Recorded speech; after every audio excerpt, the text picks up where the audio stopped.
आप सभी विद्यार्थियों का हार्दिक स्वागत, हार्दिक अभिनंदन। प्रिय विद्यार्थियों, आज आप जैसे टाइटल देख रहे हैं कि BA first year general English, इसके बारे में बहुत सारे विद्यार्थी कमेंट कर रहे थे कि सर जनरल इंग्लिश के बारे में बताइए। वैसे जनरल इंग्लिश के बारे में या हम जब देखते हैं, थोड़ा सा इस बात को आप जरूर सुने, सुनने से आपके लिए बहुत अच्छा होगा। पहली बात हम क्या है कि जैसे मॉडल पेपर देखते हैं, एक तो जैसे मान लो जनरल इंग्लिश का अपन ने मॉडल पेपर देखा, दूसरा अपन इसका एक टेक्स्ट वीडियो भी देखते हैं, एक इसके हम गेस्ट पेपर पढ़ते हैं, गेस्ट पेपर भी पढ़ते हैं। तो इसमें से क्या है कि आपको ये जो बड़े वीडियोज है, कोई भी सब्जेक्ट है, चाहे आप हिंदी है, पॉलिटी है, हिस्ट्री है, उनके जो टेक्स्ट वीडियोज बनाए हुए हैं उन वीडियोज को आप जरूर देखें। क्यों? क्योंकि टेक्स्ट वीडियो से बाहर कुछ नहीं होता। मॉडल पेपर का अर्थ क्या, जैसे अपने अपने ये तीनों चीजें अपने आप में कितनी महत्वपूर्ण है। देखिए, मॉडल पेपर यदि हम नहीं देखेंगे तो पेपर का पता नहीं चलेगा कि पेपर को हल कैसे करना है, उसमें कौन से प्रश्न कैसे आते हैं। तो मॉडल पेपर को देखना जरूरी है। दूसरी बात, जैसे मान लो गेस्ट पेपर्स भी आते हैं, तो गेस्ट पेपर में जैसे मान लो 150 क्वेश्चन होते हैं, तो उनसे क्या होता है कि जैसे मान लो एक सब्जेक्ट के कोई स्टूडेंट 100 क्वेश्चन लगातार पढ़ लेता है, तो फिर यदि उनसे आउट कोई क्वेश्चन आता है तो भी उसका उत्तर वो दे पाता है। ये सबसे बड़ी इंपॉर्टेंट बात होती है। लेकिन टेक्स्ट का वीडियो है, यानी जैसे मान लो किताब के पाठ के जो वीडियोस बनाए हो, जैसे अपन ये जनरल इंग्लिश की बात करेंगे आज। जनरल इंग्लिश आपके लिए क्यों महत्वपूर्ण है, इसको पास करना क्यों जरूरी है? क्यों जरूरी है इसको पास करना? इसको पास करना इसलिए जरूरी है क्योंकि इसके बिना यदि आप पास नहीं करोगे तो आगे आप जैसे सेकंड ईयर में आप काबिल नहीं माने जाओगे। यानी मतलब कहने का अर्थ है कि इसके नंबर नहीं जुड़ते, लेकिन फिर भी आपको इसे पास करना जरूरी है। तो इसका पेपर भी दो तरह से आता है, एक तो एमसीक्यू पेपर आता है और एक आपके क्वेश्चन वाला पेपर आता है। क्वेश्चन वाला पेपर भी आता है और मल्टीपल चॉइस क्वेश्चन वाले भी आते हैं। आजकल जैसे मान लो 100 प्रश्न भी देते हैं। हिंदी के कई यूनिवर्सिटी ऐसे हैं, पूरे राजस्थान की सभी विश्वविद्यालयों के लिए मैं आपको गाइड कर रहा हूं कि जैसे बीए फर्स्ट ईयर में, बीए सेकंड ईयर में जो भी स्टूडेंट पढ़ रहे हैं, तो उनके लिए मैं कह रहा हूं कि आपको जो जनरल इंग्लिश है तो उसमें कैसे कैसे पेपर आते हैं। देखिए, एबीसीडी वाले पेपर भी आते हैं, जैसे उसमें एबीसीडी यानी ओएमआर शीट भी दे दी जाती है, ओएमआर शीट भी भरने के लिए दे दी जाती है। और कहीं कहीं पर आपका पेपर आता है, पेपर में कॉपी में भी पेपर को हल करना पड़ता है। तो इस प्रकार की व्यवस्थाएं हैं। इसमें चाहे कोई भी व्यवस्था हो, लेकिन आपको जो सिलेबस है, अर्थात आपको क्या क्या पढ़ना है अंग्रेजी में, अंग्रेजी में आपको पढ़ना क्या क्या, उसके बारे में थोड़ा सा बता देता हूं कि आपको ये चीजें पढ़नी है। आज हम क्या पढ़ेंगे, देखिए अंग्रेजी में आपको क्या क्या पढ़ना है। ये पढ़ना है आपको अंग्रेजी में। अंग्रेजी में आपको देखिए एक तो टेंस पढ़ने हैं, जो आज ही हम पढ़ लेंगे। टेंस तो आज हम पढ़ लेंगे। एक्टिव पैसिव वॉइस पढ़नी होती है, नरेशन जिसको हम डायरेक्ट इनडायरेक्ट कहते हैं, प्रीपोजिशन पढ़ने होते हैं, इसके अलावा ट्रांसफॉर्मेशन होता है। ये सब मैं बता दूंगा आपको। कंपोजिशन, लेटर और एप्लीकेशन राइटिंग, ये सबसे इंपॉर्टेंट पार्ट है और इसमें विद्यार्थी के नंबर कटने के कम चांस रहते हैं। एक पैराग्राफ राइटिंग होता है, प्रेसिस राइटिंग होता है, यानी जैसे मान लो जिसको हम ऐसे कहते हैं, और एक पूरा ऐसे दिया हुआ है उसको हम छोटा करके करते हैं, जैसे हिंदी में जिसको संक्षेपण और पलवन कहा जाता है ना। ये पैराग्राफ का मतलब आप पलवन मान लीजिए, प्रेसिस का मतलब आप संक्षेपण मान लीजिए। रिपोर्ट पूछी जाती है, ट्रांसलेशन पूछे जाते हैं, ट्रांसलेशन में एलिमेंट्स ऑफ सेंटेंस पूछे जाते हैं, मॉडल आ जाते हैं, डिटर्मिनर्स आते हैं, कॉमन एरर्स इन इंग्लिश होती है, फ्रेजल वर्ब होती है। यानी ये जो पूरे राजस्थान में जितने भी हैं, सभी में जनरल इंग्लिश का जो है, इनसे बाहर कोई टॉपिक नहीं है ग्रामर का।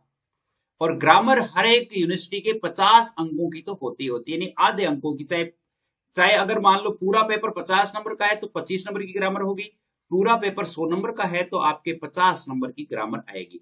यदि आप थोड़ा सा ध्यान रखेंगे तो यानी इसमें नंबर कटने के चांस कम रहते हैं। तो आपको पढ़ना क्या है, कैसे पढ़ना है, आपको कैसे क्या करना है, इसके जनरल इंग्लिश के लगभग अपन 7 वीडियो तो पढ़ने पड़ेंगे। क्योंकि जैसे प्रत्येक दिन हम, जैसे आज टेंस बड़ा टॉपिक है जिसमें हम केवल एक ही टॉपिक क्लियर कर पाएंगे, लेकिन बड़े वीडियोस जो हैं, बड़े वीडियोस हैं, जैसे मान लो बड़े जो टॉपिक है उनको जैसे छोटे टॉपिक हैं, तो उनको मिलाकर के लगभग 7 टॉपिक आपको या 7 वीडियो आपको पढ़ने पड़ेंगे। फिर आपके इंग्लिश वाला झंझट मिट जाएगा। जनरल हिंदी की भी क्लासेस यानी विद्यार्थी ये कह रहे हैं कि भाई हमारे लिए जो प्रारूप लेखन है यानी पत्र लेखन है उनका अलग से बनाएं, तो पत्र लेखन का मैं जल्दी ही बना दूंगा आपके लिए। और अब मैं आपको एक बड़ी बात बता देता हूं कि आपको ग्रुप में ऐड होने के लिए यानी इसका जो डिस्क्रिप्शन है उसमें लिंक दिया हुआ है। ग्रुप में आप ऐड होना चाहते हैं, आपको मेरे पास मैसेज करने की जरूरत नहीं है, वहां पे लिंक है, वहीं आप ऐड हो जाए। लड़कियों के लिए नहीं है, केवल और केवल बॉयज के लिए है, केवल और केवल बॉयज के लिए है, बॉयज ही उसमें ऐड होंगे। लड़कियों को यानी जो गर्ल्स है वो आप मेरे पर्सनल जो नंबर हैं उस नंबर पे आप मैसेज करेंगे, फिर मैं ऐड करूंगा। बॉयज है वो सीधे ऐड हो जाएं। तो उनके लिए अपन आप जैसे सीधा चलते हैं अपने आज के इस टॉपिक पर और अपन टेंस को पढ़ते हैं कि टेंस क्या है, टेंस आखिर है क्या। टेंस देखिए, टेंस के बारे में यदि हम पढ़ते हैं तो आज हम शुरुआत में पढ़ लेंगे टेंस। सीधा सीधा बताता हूं आपको, यानी एक ही टॉपिक में आपको क्लियर हो जाए, क्योंकि इतना अपन अपने पास टाइम नहीं, इसको तो अपने को क्लियर ही करना है। वैसे यदि टेंस पढ़ाते हैं तो 1 महीना लग जाता है, लेकिन जैसे जो गर्ल्स है उनके लिए ऐड होने के लिए 9610208295, बॉयज के लिए तो इनके ये जो नंबर है यानी ये इसका जो व्हाट्सएप ग्रुप है वो आपके डिस्क्रिप्शन में दिया हुआ है, वहां से आप ऐड हो सकते हैं। आप अपना नाम जरूर लिखें। तो अब देखिए, जैसे टेंस है वो 3 प्रकार के होते हैं, आप जानते हैं। पहला प्रेजेंट, दूसरा पास्ट, तीसरा फ्यूचर। भाग बात समझ में, प्रेजेंट, पास्ट और फ्यूचर। प्रत्येक के 4 भाग होते हैं। इसका एक यानी प्रेजेंट के प्रेजेंट इंडेफिनिट, प्रेजेंट इंडेफिनिट, दूसरा प्रेजेंट कंटिन्यूस, प्रेजेंट कंटिन्यूस, तीसरा प्रेजेंट परफेक्ट, प्रेजेंट परफेक्ट, और चौथा प्रेजेंट प्रेजेंट परफेक्ट कंटिन्यूस। इसी प्रकार पास्ट के होते हैं, past indefinite, past continuous, past perfect continuous. इसी प्रकार फ्यूचर के होते हैं। आगे बात समझ में। टेंस के अब हमारे लिए किस प्रकार के यानी प्रश्न आएंगे। एक तो आपके आ जाता है कि वे वाक्य का ट्रांसलेशन कीजिए, एक तो ट्रांसलेशन का आ जाता है।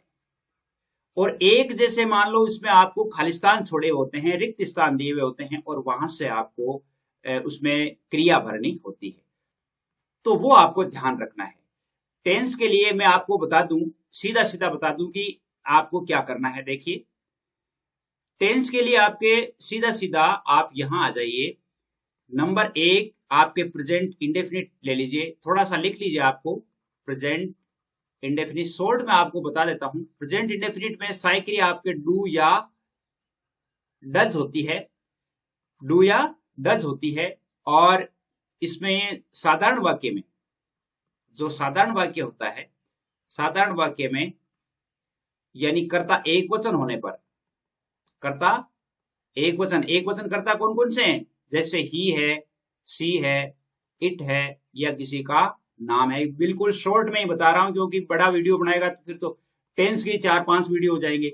यदि आपको टेंस को डिटेल में पढ़ना है तो डिटेल्स में भी मेरे पास वीडियो पड़े हैं, वहां से आप पढ़ सकते हैं कि भाई हमारे लिए टेंस के पूरे डिटेल्स वीडियो भेजो, एक्टिव पैसिव के डिटेल्स भेजो, यानी पूरे वीडियोज है वो पढ़े हुए, वहां से आप देख सकते हैं। लेकिन अपन इसको क्लियर के हिसाब से देखते हैं।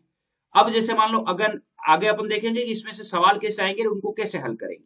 तो ही सी इट नेम हो गई, ये एक वचन हो गए।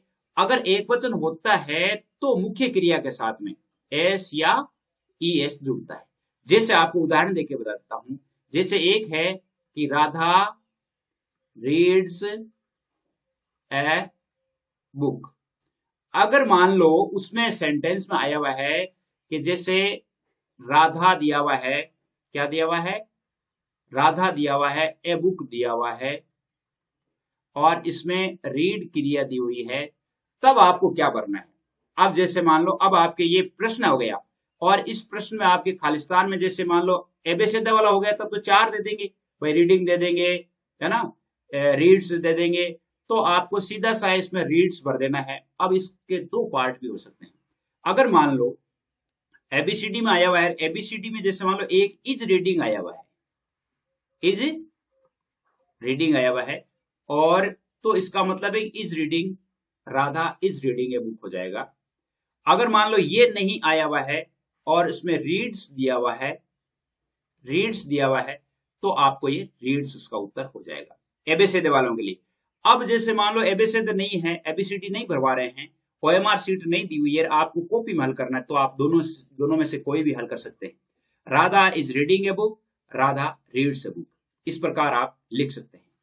तो ये क्या है कि जैसे मान लो एक जैसे इनमें से कैसे सवाल आते हैं। अब जैसे प्रेजेंट इंडेफिनिट में साइकिल या डू या डज हो गई, और इसमें एक वचन के साथ डज का प्रयोग होता है, बहुवचन के साथ डू का प्रयोग होता है, ये आप ध्यान में रख लेंगे। अगले में जैसे मान लो यदि हम चलते, पहले हम ऐसा करते हैं कि एक बार ये जो टेंसेज हैं, इन टेंसेज के यानी नियम जान लेते हैं। दूसरा आपके होता है प्रेजेंट कंटिन्यूस। कौन सा होता है? प्रेजेंट कंटिन्यूस, जिसमें सारी क्रियाएं इज, आर या एम होती है, और प्लस वर्ब के साथ में आईएनजी जुड़ता है। जैसे अगर हिंदी में यदि हम कहें तो हिंदी में इसकी पहचान होती है रहा है, रही है, रहे हैं, रहा हूं, यानी वो पहचान होती है, उस पहचान के आधार पर यानी हम इसका टेंस डिसाइड करते हैं। जैसे इज है वो एक वचन के लिए, एक वचन मैंने आपको बता दिया, ही सी इट नेम होते हैं। बहुवचन आर का प्रयोग बहुवचन के लिए होता है, और बहुवचन में यू भी दे आता है, आई के साथ एम का प्रयोग होता है, और वर्ब के साथ में आईएनजी होगा। जैसे मान लो एक सेंटेंस है कि Mohan is going to market. अब जैसे मान लो इस प्रकार का जो पेपर है, पेपर में जैसे मान लो एबीसीडी जिनके भरवाते हैं, उनमें जैसे मान लो मोहन और is going to market, was going to market, has going to market, है ना, इस प्रकार दिया हुआ है। तो अब आपको क्या करना है? इज गोइंग टू मार्केट कर देना है। वाज गोइंग टू मार्केट भी हो सकता है, क्योंकि Mohan was going to market को हो, चाहे Mohan is going to market को, ये दोनों सेम है। तो मोहन बाजार जा रहा है, मोहन बाजार जा रहा था, तब आपको ऐसे ही भरना है। एक इनमें से कैसे प्रश्न आते हैं? एक इनमें से प्रश्न आते हैं ट्रांसलेशन वाले। ट्रांसलेशन वाले कई बार पूछ लिए जाते हैं। जैसे मान लो आपके इंग्लिश में दिया हुआ है, इंग्लिश में जैसे मान लो ये सेंटेंस दे दिया, Mohan is going to market. अब इसका हिंदी में लिखना है, तो आपको सीधा सा लिखना है कि मोहन बाजार जा रहा है।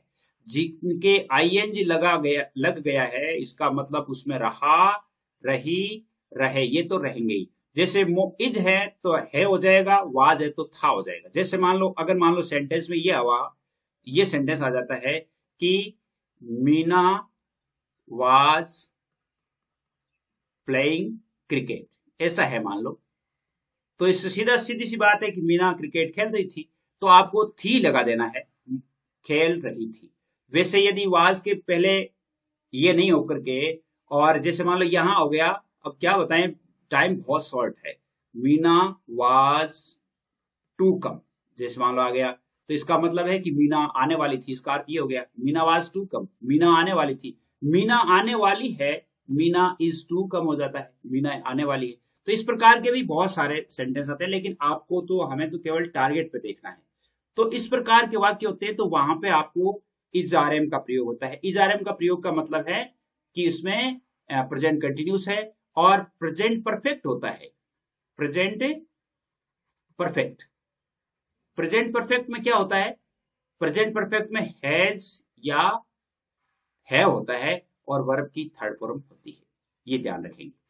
अब जैसे मान लो इसमें कैसे वाक्य आते हैं, अगर मान लो इनमें से जैसे आईएनजी लगा हुआ है, तब तो हम वाज वर या इज आर एम एस लगा देंगे, और जैसे वर्ब की फर्स्ट फॉर्म है या एस ई एस लगा हुआ, तो हम प्रेजेंट इंडेफिनिट का सेंटेंस भर देंगे।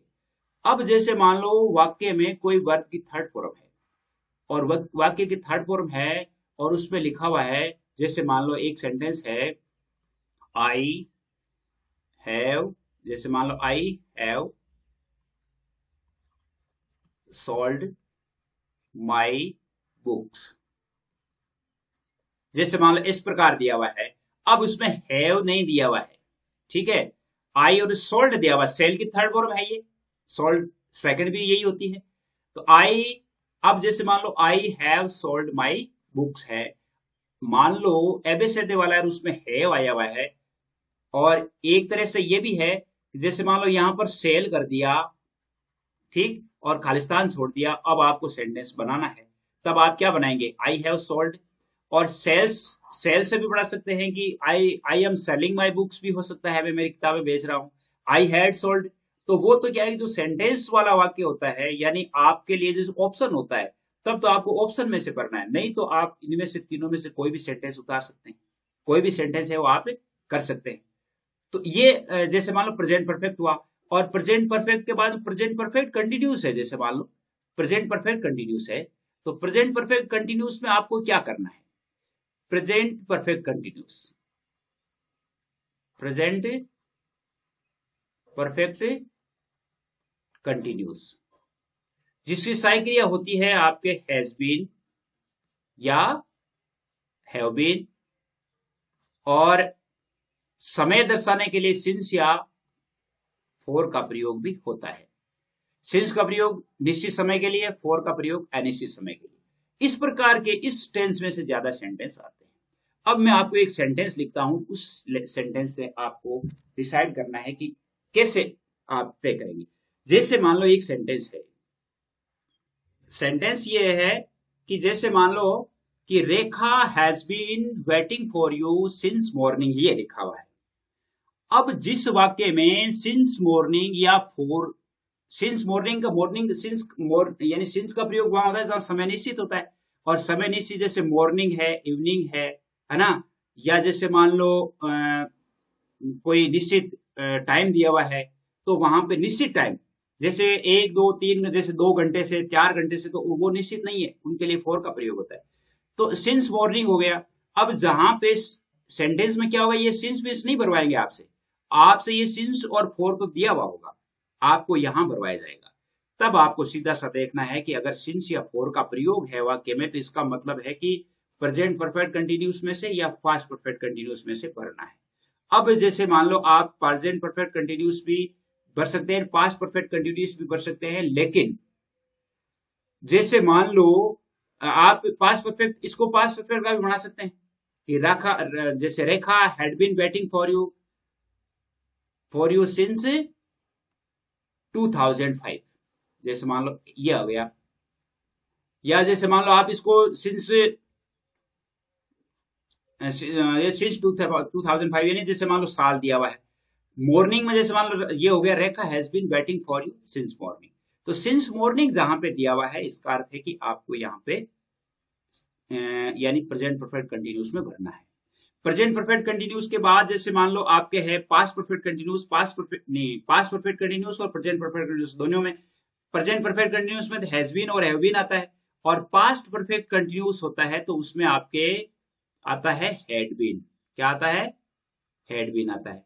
तो ये प्रेजेंट परफेक्ट कंटिन्यूस और पास्ट परफेक्ट कंटिन्यूस आपके सबसे ज्यादा कौन से सेंटेंसेस में आता है, आपके कौन से सेंटेंसेस में से सवाल ज्यादा आते हैं वो देखो। आपके जो ज्यादातर सेंटेंस आते हैं वो एक तो प्रेजेंट इंडेफिनिट, और एक आपके आते हैं ज्यादातर पास्ट इंडेफिनिट, जिसमें डिड सहायक क्रिया होती है। प्रेजेंट इंडेफिनिट जिसमें डू या डज होती है, और एक आपके आती है पास्ट परफेक्ट, पास्ट परफेक्ट जिसमें सहायक क्रिया हैड होती है। और ज्यादातर आपके परफेक्ट कंटिन्यूस सेंटेंस दो, प्रेजेंट परफेक्ट कंटिन्यूस और पास्ट परफेक्ट कंटिन्यूस, इनमें से ज्यादातर प्रश्न है वो पूछे जाते हैं। अब हम जैसे मान लो इसकी एक ट्राई करते हैं, कुछ सेंटेंस में आपको लिख के बताता हूं और उनसे आपको हल करके बताता हूं कि आपको किस प्रकार हल करना है। अब देखिए आपके इस प्रकार के प्रश्न पूछे जाते हैं, जैसे ये प्रश्न है कि इट जनरली रेन इन अगस्त। अब जनरली जहां पे आया हुआ है, जनरली एक्चुअली, तो वहां पे प्रेजेंट इंडेफिनिट भरा जाता है, तो इसमें आपको रेन्स हो जाएगा। इट जनरली रेन्स इन अगस्त, क्योंकि रेन इन वर्षा होना, और ये इट है वो एक वचन है, तो मुख्य क्रिया के साथ एस एस जुड़ेगा। आगे देखो आई, इसके बाद खालिस्तान छोड़ा हुआ है, टू टेम्पल एवरी डे, गो है, इसमें गोइंग दिया हुआ है। अब आई है, तो अगर इज गोइंग होता तब तो, आई एम गोइंग होता तब तो हम नहीं लिख सकते, क्योंकि एवरीडे जहां पर आया हुआ है, तो इसका मतलब है कि आपको प्रेजेंट इंडेफिनिटिव भरना है, तो आई गो हो जाएगा इसमें सीधा, आई गो टू टेम्पल एवरीडे। इसी प्रकार जैसे जस्ट नाउ आया हुआ है, just now, come has come, just now आया हुआ है, इसका अर्थ है कि जैसे मान लो वो प्रेजेंट परफेक्ट का ही इसमें भरना है, तो यहाँ पर हैज कम हो जाएगा, he has come, just now हो जाएगा। The moon round the earth, अब देखिए मून राउंड द अर्थ, ये यानी चंद्रमा है वो पृथ्वी के चारों ओर चक्कर लगाता है या घूमता है, तो इसका मतलब प्रेजेंट इंडेफिनिट है, तो ये हो जाएगा यानी राउंड्स हो जाएगा, ये क्या हो जाएगा यानी मूव्स हो जाएगा, ये क्या हो जाएगा मूव्स राउंड द सन।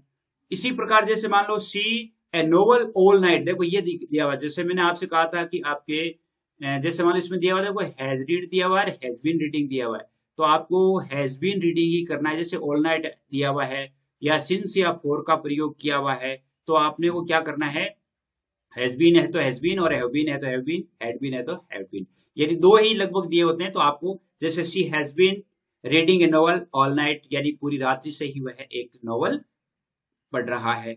तो इस प्रकार के प्रश्न आते हैं। एक और टाइप होती है, किस तरह के प्रश्न आते हैं टेंस में से, वो देख लीजिए। इसके अलावा आपके जो कैसे प्रश्न आते हैं, देखिए इसके अलावा आपके आते हैं, जैसे ये प्रश्न भी आते हैं आपके, इस प्रकार के प्रश्न आते हैं। एस वी प्लस ओ लिखा हुआ है, S plus V plus I O plus O, इस प्रकार के लिख करके भी उनको यानी वाक्य बनाना होता है। इस प्रकार के 5 अंकों के प्रश्न आते हैं, कई यूनिवर्सिटीज में आते हैं। तो एस का मतलब सब्जेक्ट होता है, वी का मतलब वर्ब होता है, इसका मतलब ऑब्जेक्ट होता है। इसका मतलब सब्जेक्ट, वर्ब, इनडायरेक्ट ऑब्जेक्ट और ऑब्जेक्ट, इस प्रकार के सेंटेंस भी आपके पूछे जाते हैं। तो इसको तो सीधा है, आपको सब्जेक्ट लेना है, वर्ब लेनी है, ऑब्जेक्ट लेनी है, इसके आधार पर आप सेंटेंस बना दीजिएगा। टेंस में आपको 2-4 वाक्य रट लो। इसमें आप अगर मान लो आपकी टेंस में समझ में नहीं आए हैं, तो जैसे आप अगर मान लो एस वी ओ है, तो आपको सीधा सा लिखना है कि मोहन रीड्स ए बुक। इसमें एस वी ओ कैसे हुआ, एस मोहन है, वी ये क्रिया है और ये ऑब्जेक्ट है, एस वी ओ ही हो गया ये। एस वी आई ओ और ओ, जैसे मान लो, तो इस प्रकार के जो आई ओ का मतलब होता है, जैसे मान लो आपके जैसे मी आया हुआ है, हिम आया हुआ है, हर आया हुआ है, या जैसे मान लो यू आया हुआ है, यू कौन सा, यू का दूसरा भाग, और जैसे मान लो देम आया हुआ है, तो ये इनडायरेक्ट ऑब्जेक्ट होते हैं। जैसे मान लो एक सेंटेंस है कि मीना गेव मी ए पेन। अब आपको क्या करेंगे, ये सब्जेक्ट हो गया, ये वर्ब हो गया, ये ऑब्जेक्ट हो गया, इनडायरेक्ट ऑब्जेक्ट, ये डायरेक्ट ऑब्जेक्ट हो गया, इस प्रकार हो गया नहीं, ये भरा जाएगा। तो इस प्रकार आप इसको भर सकते हैं। एक आपके इस प्रकार के सेंटेंस पूछे जाते हैं। एक और प्रकार होता है, वो कौन सा होता है, देखिए। इसके अलावा आपको देखिए इस प्रकार के प्रश्न जो है वो पूछे जाते हैं। तो इससे प्रश्न आपके आते हैं, देखिए। तो इसमें आपको क्या करना, जैसे मान लो एक सेंटेंस है, Ramesh is going to market, और कोष्टक में वेयर दिया हुआ है, ऊपर दिया हुआ होगा कि मेक द यानी बिजनेस सेंटेंस या interrogative sentence, make interrogative sentence, interrogative sentence. अब आपको ये दिया हुआ है और वेयर से आपको बनाना है, तो वेयर से बनाना है, तो इसका मतलब है, वेयर का मतलब आप समझ गए, कहां।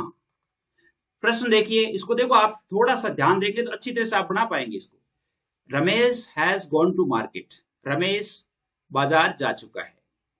वेयर का मतलब कहां, हमें क्या पूछना है कि रमेश कहां जा चुका है। कहां जा चुका है मतलब मार्केट का इसमें बताया है, तो हमें मार्केट छोड़ना है, क्योंकि ये तो पूछना है ना वो कहां जा चुका है। उत्तर ये कि Ramesh is going to market. हम क्या पूछेंगे कि वह कहां जा चुका है, तो सीधा सा मार्केट को छोड़ दो, तो और वेयर से लगा दो, WH वर्ड वाला, वेयर हैज रमेश गॉन लिख दो या गॉन टू लिख दो, हो गया सीधा सा। बस जो चीज जैसे वेयर है तो वेयर है, तो आपको वह कहां यानी स्थान छोड़ दो। इसके बाद देखो, yes Meena will come here today, और इसमें आपको प्रश्नवाचक वाक्य बनाना। जहां कहीं भी यस और नो आता है, ध्यान दीजिएगा, यस और नो जिस सेंटेंस में आता है, तो वो क्या होता है कि सहायक क्रिया से बनता है। अब इसमें देखिए सहायक क्रिया कौन सी है, विल है, तो सीधा सा इसको इधर ले लो, यस छोड़ दो, यस वाला छोड़ दो, विल ले लो इधर, will Meena come here today. अब देखो सीधा सा हो गया, प्रश्नवाचक चिन्ह लगा दो, will Meena come here today.